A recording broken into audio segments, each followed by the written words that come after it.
వేదిక పైనున్న పెద్దలకి, రామోజీరావు గారి కుటుంబ సభ్యులకి అందరికీ నమస్కారం.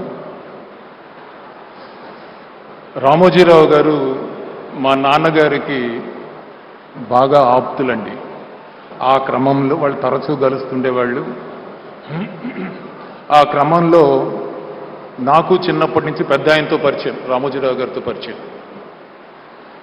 ఎందుకో ఒక 6 నెలల ముందు, ప్రాబబ్లీ ఐ థింక్ 6 నెలల నుంచి 9 నెలల ముందు నాకు ఒకసారి అనిపించింది రామోజీరావు గారిని కలవాలని, ఆయనతో ఒకసారి మాట్లాడాలా అని. అప్పుడు ఈటీవీ హెడ్ మా బాపినీడి చౌదరి గారితో కలిసి, సార్ రామోజీరావు గారితో ఒకసారి కలవాలని ఉంది సార్, కానీ 5 నిమిషాలు 10 నిమిషాలు కాదు, ఒక 3-4 గంటలు మాట్లాడాలని మనస్ఫూర్తిగా తృప్తిగా ఒక 3-4 అవర్స్ మాట్లాడాలని అనుకుంటున్నాను సార్. అర్జెంట్ ఏం లేదు సార్, ఆయనకి ఎప్పుడు కుదిరితే అప్పుడు చెప్పండి సార్ అంటే ఒక 2 వారాల తర్వాత నాకు ఫోన్ వచ్చింది, రమ్మన్నారు. నేను వెళ్ళేటప్పుడు మా పాపను కూడా వెంటబెట్టి తీసుకొని వెళ్ళాను. I took my daughter along. తీసుకొని వెళ్ళి పెద్ద ఆయన దగ్గరికి, రామోజీరావు గారి దగ్గరికి తీసుకొని వెళ్ళి పరిచయం చేశాను. సార్ మై డాటర్, మా పాపకి, నా కూతురికి మీ బ్లెస్సింగ్స్ కావాలి సార్ అని అన్నాను. Such a man with such big stature.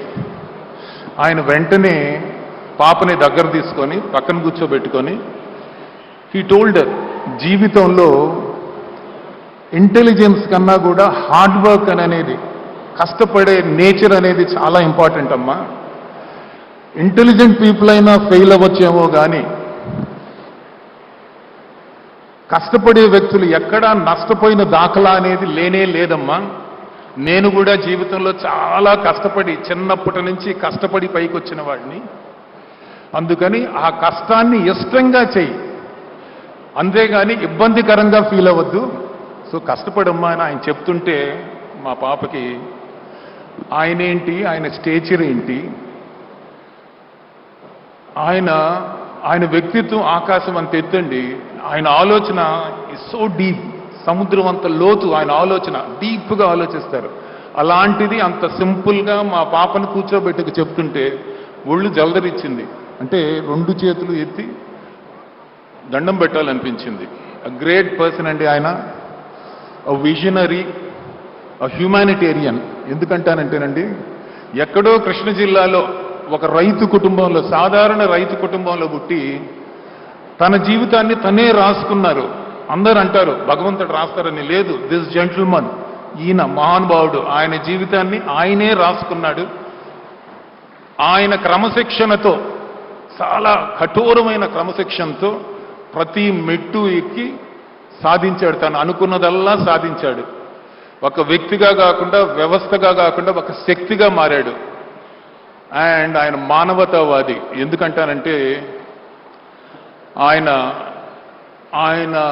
కింద, ఆయన ఆర్గనైజేషన్లో, ఆయన నీడలో, ఆయన అండతో మోర్ దెన్ ప్రత్యక్షంగా కానీ పరోక్షంగా కానీ 40,000 కుటుంబాలు బతుకుతున్నాయండి.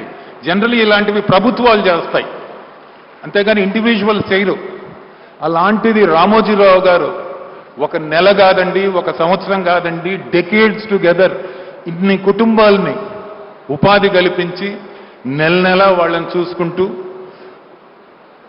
వాళ్ళకి జీతాలు ఇచ్చి వాళ్ళ బాగోగులు చూసుకున్నారు. అంటే ఇంతకంటే మానవ సేవ ఏది ఉండదండి. That's why I call him, he's a humanitarian.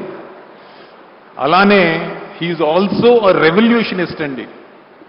అంటే సమాజంలో మార్పు కోసం ఆయన కళాన్నే బలంగా తీసుకొని, ఆయుధంగా తీసుకొని, ఆయన దగ్గరుండే రిపోర్టర్స్, ఆయన దగ్గరున్న జర్నలిస్టులు, ఆయన దగ్గరున్న ఎడిటోరియల్ స్టాఫ్ని తన బలగంగా తీసుకొని జీవితకాల పోరాటం చేశారు for the betterment of society. ఇన్ని క్వాలిటీస్ ఉండే వ్యక్తి చాలా అరుదండి. అలాంటిది, ఇలాంటి వ్యక్తి మన రాష్ట్రంలో పుట్టడం, మన తెలుగు వ్యక్తి కింద పుట్టడం నిజంగా మన అందరం చేసుకున్న అదృష్టం అండి. He was a visionary, he had a vision, he was a disciplined man and he had principles. His vision is still relevant. అంటే మన రాష్ట్రానికి, మన తెలుగు జాతికి, మన ప్రజలకి ఆయన విజన్ కానీ, ఆయన ప్రిన్సిపల్స్ కానీ చాలా అవసరం అండి. And I believe that they are relevant.